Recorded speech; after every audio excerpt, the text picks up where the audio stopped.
Hi everyone, my name is Maggie Martinez and we're back at our studio. This is episode number 4 and I have my good friend Sohe Reyes who's going to be talking to us about the art of letting go, what it's looked like for her, some of the great milestones that she has under her belt, her inspiration, and the art of continuing to have a vision and leaning forward and just being a dreamer. So please join us. I hope you guys enjoy this episode.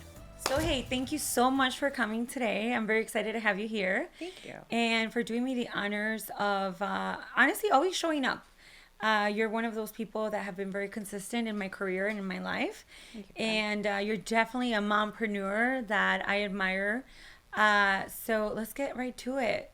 First of all, thank you yes. for having me. And let me just tell you guys, for actually being on this podcast, I am so grateful because you were a huge example and a huge role model when I first met you in 2017 when you were a realtor. So you're a big person that I look up to. So again, thank you for the opportunity and being on here with you. Likewise, my friend, likewise. But the first question that I want to ask you, because I want you to share with the world, is talk to me about Sohe. Like, who is she? What is she up to? But most importantly, what is the lesson that you're currently going through that you're learning right now, today? What's happening with you today? Well, Sohe Reyes is a dreamer. You know, I come from both immigrant parents coming to America, wanting to make a different life. And so I'm just a big dreamer and a hoper. And I'm a mom, I'm a wife, I'm my business owner, my own business owner, and I'm a friend, I'm a daughter, I'm a sister. And it's what was the question again? What is the lesson that you're currently going through now that you're learning Absolutely. right now? I think this year, right? I feel I've been in real estate since I met you in eight years now, making it 9 in November at the end of the month, actually. Oh, wow. 9 years in real estate. Here's the thing. Every year has changed, but this year what I'm learning is that I learned how to let go of what was not needed. And it's been wonderful being able to, as you said, I'm always showing up because I love to show up for those who show up for me and help me grow. And you have been a big part of that, as well as other individuals. And so this year, it's been letting go of what I feel has brought me a lot of anxiety or problems or anything that I feel that has stressed me out. In this real world, sometimes balancing is very hard. And you would think that in the world of business and, everybody says you can have it all. Sometimes you can't. And I learned how to let go this year of things that were unnecessary to just be able to move forward and continue to grow. So that's who I've been this year, being able to let go. And it's been relieving, actually. Can you give me an example? So if any of our audience can relate, like give me an example of maybe a situation that started changing the trajectory and the way you carry yourself in your relationship, in your business.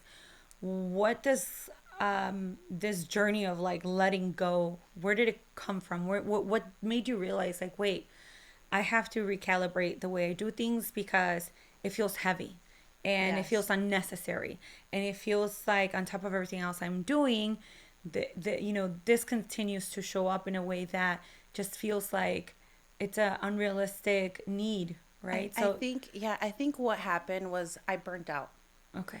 I felt that I was putting everything on my plate. I mean, I wanted to do everything, right? Because like I said, I've always been hungry. I've been hopeful. I've been just wanting to learn from everybody as much as I could. And not everybody always wants to teach you or put you in that position. And so this year, for example, being in real estate, you need a strong team, right? And I've had to let go of certain individuals that I worked for a couple years just because I felt that they weren't there with me growing side by side, and I felt like there was the alignment or even the vision, connecting with that person that you're working with and you don't have the same vision as them. And so I had to let go of those people who I started with in the business because I was holding on to, we started together, and you're thinking you're going to end at the finish line with these people. But what I realized and I learned along these 8 years is that people are in your life for a chapter, and that's okay. So what I tend to do now is even though I'm letting go, there's no hard feelings. There's no, nothing, no resentment or nothing. It's just there's that chapter that I was able to complete with them. They taught me what was needed to be taught, and now I'm moving on to the next. And so that was something that was really hard for me because I was always trying to, please everybody and be, get along with everybody and have all these people and work with everybody, make it work. But you can't sometimes, and that's okay. And that was something that I had to let go of this year. Certain individuals, that I was like, hey, we're not growing together, or I see you not treating a client the way I need you to treat them, or, the lack of communication or the lack of even just wanting to grow with me as well. And that's been, eye-opening. I mean, I definitely consider you a more seasoned agent for sure. Thank you. But I think that I can, there's some things that you're, as you speak, I can relate with, because in the beginning of my real estate career, when I was a realtor, not as a lender, I remember that stage for me, because I had made such a change in industry and potential in so many ways, right? I was very grateful. And I think a lot of people, when they come into real estate, they're so full of energy and like passion, and they're ready to leave it all in the field, right? And I do recall this feeling of wanting to give back for anybody that gave me a helping hand. And a lot of times that look like, you get lenders calling you. Everybody wants your business, right? Because as a real estate agent, let me say this, you don't only hold market share in terms of, like physical real estate, but you also are the person that moves the way people make money in real estate, especially in the Latino community. 100%. As an agent, you decide who you're going to refer that client to, the lender, the attorney, the inspector, the contractor, whoever it is that you're going to need to make this deal happen. And that's a huge power you have. And I always tell my agents, don't underestimate your power, because I mean, I was kind of trying to do the math for like the average sales price in the area, and I think it was coming down to, like, including the real estate agent's commission, it's somewhere around $20,000 in quote unquote earnings that a client brings in on the buyer's side, right? I'm talking specifically to the buyer's side because I'm a buyer's agent, and you hold the power to that. So when you create the circle around you that as an agent is supporting you, you have to understand that you are making sure that this individual that you're representing is going to be well served, because this transfer of money is going to happen if the deal closes, no matter how good of a job the person did. So I always challenge my agents, make sure you're working with professionals that not are only striving every day to get better and to take care of the consumer, but they're also taking care of you in the sense that they're pouring value and growth into you. And I think that I can't stress how important this is, because I mean, I'm a lender, I'm a partner for an agent, and I put that agent above anything else. Like when I'm having meetings with my team, when I talk about how we need to service their leads, how we need to care their business, to me, the agent is the main fuel to my business. So I have a huge respect for what you guys do. And because I've been in your shoes, I know how it works when you have to, connect people, and the burden and responsibility that you feel when something doesn't go as planned. I'm not saying that it doesn't go smooth, because it's hard to promise a smooth transaction is real estate, but that it doesn't go as planned and the client doesn't get treated with that respect that they are owed. And I feel like me and you have talked a lot about that. And I know that is one of the things that I know weighs a lot on an agent. 100%. And I'm going to tell you this, don't feel guilty. If someone's not up to par, and they're not doing the job, it is okay to let them go. You can like them as a person. You can still hang out with them. You can still network. You can still mindset. And it is okay to allow them time to get better and maybe circle back in business. Eventually. Because people have done that for me. Like 100%. When I started, I'm not the loan officer I was day one. Yeah, no, right? Absolutely. And I'm not the realtor. And I'm so grateful for the people like Sohe that has stuck with me through my growth, and that have told me, this could be better. They've even told me, like, what? You have that person in your team. I don't know, girl. but they care for me, they care for my business, and they're still supporting because they still continue to choose me as one of their referral partners. But it's also the And that's so communication that valuable. we've had, Oh, for you know, sure. and I think that's Not where getting I'm booty telling you, hurt. yeah, not getting, and exactly. And I think that's where this year, I'm telling you, letting go has been so easy for me because for those who I'm not able to communicate, where you and I, you know, we've had situations where we don't always see eye to eye, but that's okay. Yeah. You know, we agree to disagree. Yeah. But again, we communicate. Hey, my assistant tells you how your assistants work, and that's great. You know, so it's communicating. It's the motto. It's like we have to, right? We have to Yes. figure it out. And then again, it's just one of those things where, yeah, I felt guilty because I thought these were my friends, and I don't, you know, I thought we're eating together. You're in Right. business eating together, but you also made a point where it's like our Latino community, the people we serve. Guess what, guys? They already don't have trust in what we're doing, or even in the community or in the world of what's going on. So it's like that trust is very hard when you're Trust is currency in this business. It is. And when you're the main point and it's like, God forbid something happens with inspection or your lender doesn't answer or your attorney doesn't answer. And it's like, guess what? Who they're calling? They're calling me to talk crap, you know, like, hey, they're not. So of course that representation of myself, because it's a big reputation of who I am as well in the business. And thank goodness in these 8 years that I have been, I'm very well known in my career, and I'm also in the sphere and the atmosphere that I've also put myself in those network of pretty much just being that person who people can trust, right? And that's my biggest thing. So letting go was really hard for me, and this year I've been able to work on that, and it's been amazing, friend. It's been really amazing. I'm right there with you. I know. It feels like a weight off your shoulder. Yeah. You know, you feel like you could align with those who are aligning. And then you make space for new relationships. And you make space for new relationships. Or to take care of other relationships that maybe and to better yourself. And I think that was something else where I had to kind of go back and I'm like, hey, every year I go into the business wanting to better myself, or what can I do the next following year that I did not do good this year, right? And so that's where I'm projecting right now. Being November, fourth quarter, end of year, right? I'm in the point where it's like, I want to prepare myself for the next year in the business. So I'm going now into, all right, what do I have to do? What have I done? How has it been to continue to grow, you know? And I was able to redo my little circle of team. And I feel really confident going into 2026 and helping more families. And you know what? It's a never ending shifting and changing and growing. And, you know, even if you still have the same team, it's always evolving. So I would say just, I mean, since we're on topic, right? I think that for me, and I think me and her have this in common. We're a little ADHD sometimes. Like I get very excited. I have a lot of great ideas. And one of my challenges for 2026 is to, because I have a team, right?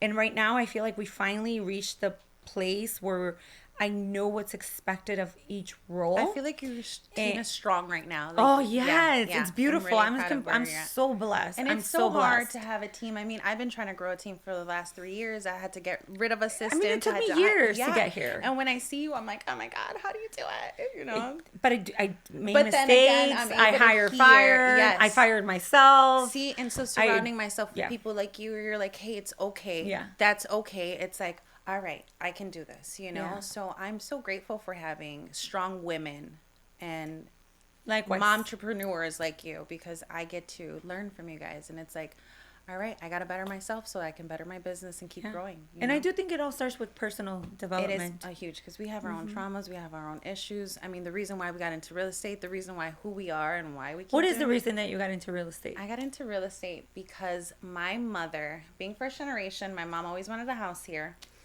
And I remember, and she says it to this day, she says the realtor, she told them that she wanted a house full of windows. The realtor showed her one house on a newspaper. She went and seen it, and she loved it. She locked in. She locked in.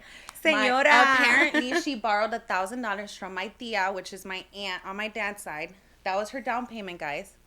She locked it in back in the 1990s. I don't know. And this lady still was on a mortgage. But let's not talk about that. But see, again, I got into it because my mother, somebody, and my father, individuals who didn't know and educate themselves, they almost during the crash lost their home due to the fact that a lender and individuals were about to have them sign on a balloon refinance. It was a mess. So I got into real estate for the simple fact that I wanted to go into the community of the Latinos, of not knowing their language and being able to read a contract and knowing what they're signing in English, not only, and having to translate it at a young age to my mom. And so it's my biggest thing was coming into this community to not only create generational wealth, but also help our minorities create wealth. You know what? I love that you're saying that, because one of the reasons that I love being at Rate in this stage of my career is all of the efforts that are being made in the company to make sure that we're catering to the community that we service, because Latinos, we have a huge buying Huge. power Right and now. yes, and Huge. I love the fact that the company that I work for is always thinking of ways of making sure that this part of the business is being taken care of, because it matters. And you just said something important to me, because I always talk about, as a lender, how hard it is when I have to have a child or a teenager translate for a parent. And it's okay when it's happy things like buying your new home or buying an investment. But there's a lot of things that happen around mortgages that clients get communicated with that used to be only in English, that now, because of Rate's efforts, we're able to communicate with our clients in Spanish, like in like documentation. We have support in Spanish. My whole team is Spanish speaking, all the way from me, the loan officer, all the way back to our closers. Yes. And at Rate, in the last, I think, 3 or 4 years, I'm not sure if it's 3 or 4, we have been able to increase our Latino business 20%. Yes. So that means that 1 in every loan that Rate funds is to the Latino community. And we have also been able to increase our staff, where 1 in every 5 staff or employees or sales reps are Latinos as well. And to me, that speaks volumes, Yeah. because of what you just mentioned, right? Like, how did it impact you? I mean, thankfully, it impacted you in a positive way. Oh, yeah. Where it helped you, like, pick a career that you Oh, were so good 100%. at and you're so passionate. So But so many people that go through, like, a hardship where they're going through foreclosures, my mom almost short lost it. sales, Yeah. modifications. My mom lost and the they house don't almost. understand how it works. They don't understand how it's going to benefit them or not. They don't understand the actual terms. All they have is that person in front of them and deciding if they're going to trust that individual. Or not. And come on now. Like, nowadays, like, it almost feels like it is hard to trust. And Latinos, we have a hard time trusting Latinos sometimes. are very hard to trust people Right? already. So the fact that we have those options now that we didn't back then is a huge win for all of us. And I'm so happy that out of whatever your mom experienced and her wanting to have something and wanting to be part of this community and set her roots, it has inspired you 100%. not only to get into this business, but also to become an investor, Oh, a huge investor. yourself. So tell me what how is that working? Tell me about your real estate portfolio. How is it coming together? So my real estate portfolio, I went from having 4 doors right now, just sold 1, to trying to open or get 2 more doors, do a flip, and buy internationally. So I was able to, since I started real estate, I was able to, guys, I'm already being in the market of seeing real estate and doing it for others and helping others. So why am I not going to help myself? And I seen what my mom was able to do, and just learning about refinancing and the lending and certain things allowed me to realize that I can create generational wealth. There's leverage. There's so much leverage to it, and again, I'm a hopeful person who's like, hey, we can all do it. Why not? And so I just closed on a property last week that I had. It was my first building. It was my baby. And I did everything that you're not supposed to. I bought it sight unseen during COVID, 2.5 interest rate, no inspection, waived everything. Like, She ended up with squatters. ended up with squatters, did evictions. I mean, but thank goodness I was able to do all of it, because I've learned so much. And, I think the biggest thing in this real estate career is that if you don't go in the fields and you don't learn, and fall, you're not going to get back up. Yes. And so all my failures and me, all issues and troubles are lessons. They're lessons. Valuable lessons, yes. And they've been beautiful to me. So I cannot wait letting go of a building that was my first baby. And I was able to sell it to a Latina single woman, first, immigrant ever to own a property in the U.S. So I gave my baby to her, and it was just to see that again. And It's she was actually. empowering. Can you talk about Miriam a little bit? Yeah, let's talk about Miriam. You sold it. What did she do? How did she help you? So Miriam is my buyer's agent. She ended up, actually, I hired her. She got her license in 2021, and I actually knew her through my brother, who she went to high school with. Okay. And she was a big part of the reason why my brother made it through too. So I always was very like, should I bring somebody on the team that knows me, family or shit? So when I brought her on, I was very hesitant of who she was. But when Miriam has, since she began, I mean, her vision, her wants, her goals, I mean, she is just like us, right? Our ADHD kicks in and we're always like our ideas and whatnot. But the fact that she was able to accomplish, she set her goal, she worked on her credit, she worked on her savings, she's making it happen. And she's also helping out her mother. And so, again, I think it's a huge blessing that both of us, our biggest reason a full circle, is right? a full circle of being able to help our family coming from the women that we come from. And I love to see Miriam being able to buy my first baby to creating her first baby. And you know what? The beautiful thing about challenging yourself to be the best at what you are every day is that you have no idea the impact that you're making to the people around you. Mm-hmm. And it's I love this story with you and Miriam because it was actually a big deal for you, because I think that Sohe today has way more capacity and everything seems to be less complex, right? Yeah, a lot of times we don't do these things and we don't sign ourselves for making these moves because it feels complicated. It feels scary. Oh, it's scary. But I love where you are now with the way you're connecting the dots. And I mean, I'm right there with you. And the fact that while you've been working on yourself, little did you know that you were always also doing that work for that little someone that was next to you. Yes. And I say little in the sense of like mentor, like mentee. She was my that mentee. She's there next to you, seeing you figure it out. And then all of a sudden she's like, you know what? I want to do it. So on top of the fact that she got first dips on buying your building, she also is getting first dips on,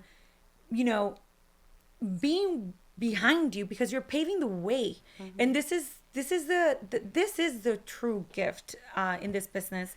And I'm not gonna lie to you, there's so many times that I wanted to quit lending. I'm like, all day. Why didn't I Every just day stay I a wanna realtor? quit. Like I would have been. Sometimes I want to be a lender. I'm like, I want to quit real estate. There you go. I'm like, I could just be at home, But you know what? I feel like I'm making a difference here. Yes. And that is a sense of gratification. I think you and I both, friend, have the same feel where, again, like you said, Miriam, and she talks about how I'm her, I've been her mentor. And it's like, we look at each other and we're like, us? Us?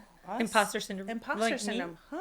Yeah. And it's amazing because people do tell me all the time, like, you are the reason why I bought my first house. You are the reason why I kept going. You are the reason why, I worked on my credit. And just hearing those little things, our imposter syndrome kind of kicks in, because where I still feel like I'm that 12-year-old Sohe who was helping my mom clean the houses, have the goals, and now look at us. We, and also this year I was able to mentor too.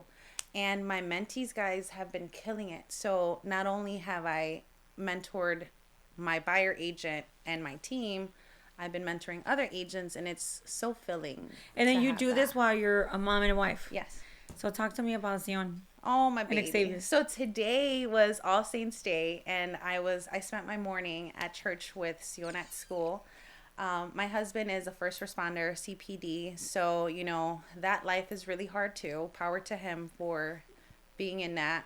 And it's really hard, it's really hard. But what I learned is I have to pick my time and know what's important to me. And my dreams may not be everybody else's dreams, and my goals may not be everybody else's goals. And that's what I realized this year, that it's okay. So in this season, at the moment, I am loving being a mom. I'm loving being a wife. And I have now the flexibility of being able to go into that, transitioning to more of the investing side, and still being a mentor and balancing it all as much as I can. Let's be honest with you. I mean, this is where you are now, but there was a lot of sacrifice behind these years, right? The last 5 years. There was a lot of like absent I was in a family. Yeah. Like there was a lot of weekends that you didn't get to hang out with the family at all. Weekends are still busy. I just have to make sure, I time it. one of the things that I want to, because we're talking about investing, right? And taking advantage of the fact that you're a real estate agent, you get first tips in the market, you get to Yes. see a lot of the stuff before other people do. But I think we have a great investor product, by the way, guys. Yeah. Shameless plug. Yes. So if I'll talk about it later. But Yes. one of the questions that I used to receive when I was an agent is like, how do I do my first flip without money? I'm like, bro, Everybody like needs money. Everybody needs good credit. You just need to work on you so first. even if your goal is to have 60 doors or whatever amount of doors, 10, whatever, um, you have to You have to grind. learn how to You have leverage to, and no, and know. you have to grind. You have to work. Oh, You have to yeah. earn. If you don't have the income, God to forbid something happens. Evictions are not cheap. Dealing with things, it's not Yeah. cheap. So yeah, yeah. absolutely. So Like you I have to be just prepared yeah no, and you for a have rainy you have day. to put in the work. Oh, every single Like day. it's not gonna happen with someone else's dime. No. Not for free. It won't. So you want to be an investor? That's great. But either you got to But take take care the of your opportunities. well, Like where for I'm going with this is more like take care of your 9 to 5. If you Oh, are a yeah. 9 to 5, if you own your own business, take care of your business. You have to earn the income that you need to Yes. start working on these projects, and it will come. But it's never gonna come without It's a never gonna sacrifice. come without And I think sacrifice. that like when people see you, like I see you now, I'm like, damn, she's cute. She's walking around doing her little thing, and she's on D&D now, Yes, And absolutely. I have but, my boundaries but now. this is now. Oh, but before I was a yes girl. I was there. I mean, I got burnt out. We all work because I was everywhere. I don't want to demonize that Yeah, portion no. of the business though because it's needed. It is. Like you cannot get into this business and No, be on guys. D&D. You And my marriage too, like every day I wanted to divorce my husband. Every day I thought I was a crappy mom. Every Yeah. day, you know what I mean? Every Yeah. day I thought I was a shit daughter. And excuse my language, but it's true. Like Yeah. I really thought because I Doing was the most. answering my clients' calls before, but then again, that was my sacrifice. And guess what? In the last years of me being able to do that, I was able to build that, buy these properties, invest, build, and have all these visions to be able to sacrifice. And it's like, hey, I'm building this generational wealth for my son, which my mom at the time, and still to this day, me and her together watch videos and I teach her things so that she can learn because I feel like we didn't have anybody to kind of push us either, so just being able to do things like that, like it's wonderful, friend. It really Yeah. is. It is.